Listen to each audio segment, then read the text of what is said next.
recent demonstration of endangered languages, sponsored by the Smithsonian Institution in Washington, featured the Hawaiian language and other endangered tongues, including the Tuvan language of southern Siberia. Linguists are in a race against time to record these languages, some several thousand, before they die out. These American students of linguistics, speaking French here, are taking part in a summer internship with the Rosetta Project, working with professional linguists to expand a digital record of endangered languages. It's inspired by the Rosetta Stone, discovered in the Nile Delta by Napoleon's troops in 1801. The stone, now in the British Museum, contains an ancient inscription of Greek and two different Egyptian writing systems. It provided scholars with the key to understanding Egyptian hieroglyphics. The project was started by a non-profit group, the Long Now Foundation.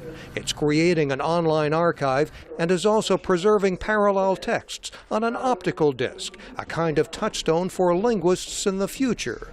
There are 13,000 pages sampling 1,500 languages in microscopic text, says the Foundation's Alexander Rose. A single parallel text, a description, a map of where it's from, these types of things that just give you enough that you can compare to maybe another language that you know or have studied or scholars have figured out, that you can start pulling parallels between the two and reconstruct the basics of a language. Many languages are spoken by small groups, says Rosetta Project Director Laura Welcher.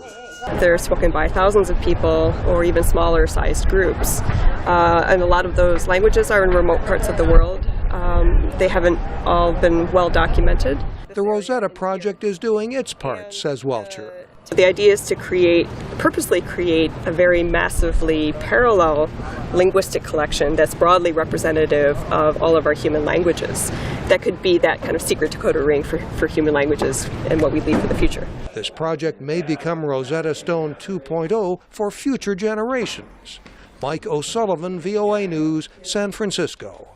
Oh, really? Yeah. So it was